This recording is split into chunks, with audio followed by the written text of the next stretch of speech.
Halo semuanya, langsung aja ya. Pernah nggak sih kalian ngerasa kalau pemilu di Indonesia itu tuh sebenarnya bukan cuma soal milih program kerja, kayak ada mesin raksasa yang gerak di balik layar gitu. Nah, di Explainer kali ini, kita bakal bongkar tuntas anatomi tersembunyi yang benar-benar menggerakkan roda demokrasi kita. Coba kita lihat ini. Secara praktis, kekuasaan negara di Indonesia itu seringkali terasa kayak lagi dilelang ke penawar tertinggi. Mengacu pada temuan yang super menarik dari buku Democracy for Sale, kita nggak bakal ngeliat fenomena ini cuma sekedar, wah ini masalah moral nih. Bukan, kita bakal bongkar logikanya. Kalian pasti udah nggak asing kan sama candaan demokrasi wanipiro atau istilah serangan fajar, di mana amplop isi uang tunai tiba-tiba bertebaran pas malam sebelum pencoblosan. Tapi yang jadi pertanyaan, kenapa fenomena ini tuh bukan cuma insiden sesekali aja, tapi udah jadi sistem yang masif banget di seluruh penjuru negeri? Oke, masuk ke bagian pertama. The Democracy Auction, Beyond a Moral Failing. Lelang demokrasi yang ternyata jauh melampaui sekedar masalah moral. Lanjut ke bagian kedua. Institutional Causes, The Rules of the Game. Kita lihat akar institusinya, alias aturan mainnya. Jadi gini, daripada kita sibuk menghakimi, mending kita bedah akar masalahnya. Kalau kita bandingin sama negara yang juga punya budaya patronase kayak India atau Argentina, di sana tuh mesin partainya yang berkuasa mendistribusikan sumber daya. Tapi di Indonesia, institusi pemilu kita justru melahirkan sistem klientelisme yang freewheeling, alias bebas banget, dan berpusat pada kandidat individunya. Di sini partai itu ya seringkali cuma jadi kendaraan sewaan aja buat para politisi. Kalau kita flashback sedikit, niat reformasi pasca 1998 dan pilkada langsung di 2005 itu sebenarnya baik banget.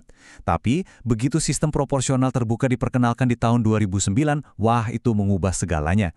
Aturan main ini secara nggak sengaja justru melemahkan kendali partai dan memaksa para kandidat buat berjuang sendiri nyari suara. Bayangin aja, mereka bahkan harus saling sikut sama teman separtainya sendiri demi dapat satu kursi. Nah, ini ngebawa kita ke bagian ketiga. Success Teams and Networks, the players on the ground. Kita bahas tim sukses dan jaringan di lapangan. Karena partai formal udah nggak bisa terlalu diandalin buat cari suara, para kandidat ini akhirnya terpaksa membangun apa yang kita sebut tim sukses. Ini tuh bukan struktur yang permanen ya, melainkan jaringan personal ad hoc yang cair banget. Mereka ini dibentuk buat motong jalur birokrasi partai supaya kandidat bisa langsung terhubung sama pemilih di tingkat akar rumput. Terus, gimana caranya nembus akar rumput ini? Yap, kandidat harus gerak cepat melobi tokoh masyarakat. Bisa pemuka agama, ketua paguyuban budaya, atau bahkan ketua klub olahraga lokal di daerah situ. Tokoh-tokoh ini secara efektif berubah jadi maklar suara. Mereka menukar pengaruh sosial yang mereka punya dengan imbalan dari kandidat. Benar-benar sebuah transaksi yang dinamis banget kan? Bagian keempat, Buying Votes and Club Goods, the Currency of Campaigns. Kita bahas apa aja sih alat tukarnya? Buat ngegerakin jaringan tim sukses yang luar biasa besar ini, ya pastinya butuh sumber daya yang raksasa juga dong.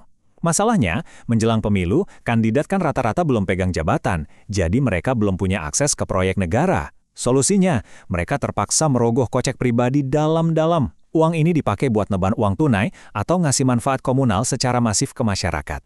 Tapi eits, jangan kira ini selalu soal bagi-bagi amplop isi uang cash ya. Para kandidat ini juga ngebiayain hal-hal kolektif yang sumpah bentuknya luar biasa beragam. Siapa coba yang kepikiran kalau bagi-bagi seragam turnamen voli, aspal jalanan di gang, perbaikan masjid atau gereja, sampai penyemprotan nyamuk alias fogging, itu semua adalah alat tukar yang sah dan nyata dalam lelang demokrasi kita. Lanjut ke bagian kelima, discretionary control. The ultimate prize, hadiah utamanya nih. Sekarang kalian mungkin mikir, kenapa sih politisi rela bakar uang pribadi sebegitu gilanya? Ya, karena pemenangnya bakal dapat hadiah utama, kontrol diskresi yang absolut. Begitu mereka berhasil duduk di kursi kekuasaan, mereka bakal langsung nguasain pos-pos birokrasi yang strategis, nyetir tender proyek infrastruktur raksasa, dan pastinya memonopoli aliran dana bantuan sosial alias bansos. Dan dari sinilah tercipta sebuah siklus yang ya bisa dibilang sempurna. Aturan institusi memaksa kandidat menang pakai uang pribadi. Begitu menang dan dapat kontrol diskresi negara, mereka pakai dana publik, kayak bansos tadi, buat ngerawat jaringan tim suksesnya sekaligus numpuk modal atau war chest buat pemilu berikutnya. Jadi, jalur kampanye dan sistem tata kelola pemerintahan itu akhirnya melebur. Jadi satu mesin klientelisme yang muter terus, nggak ada habisnya. Terakhir, bagian keenam, The Clientelist Trap, Stuck in the Cycle, terjebak dalam siklus klientelisme. Kenyataannya kita harus melihat ini secara objektif. Nggak ada pihak yang sepenuhnya bisa dibilang jahat di sini. Pemilih tuh bersikap sangat rasional. Karena layanan publik dari pemerintah seringkali mengecewakan, ya mereka mikir, mending ambil aja uang tunainya sekarang selagi bisa. Di sisi lain, politisi juga tahu, kalau nggak bayar ya pasti kalah. Terus ujung-ujungnya mereka harus mikirin cara buat balik modal. Ini tuh benar-benar sebuah disfungsi kolektif yang bikin kedua pihak saling mengunci rapat. Memahami anatomi sistem ini akhirnya nyisain satu pertanyaan besar buat kita pikirin bareng-bareng nih.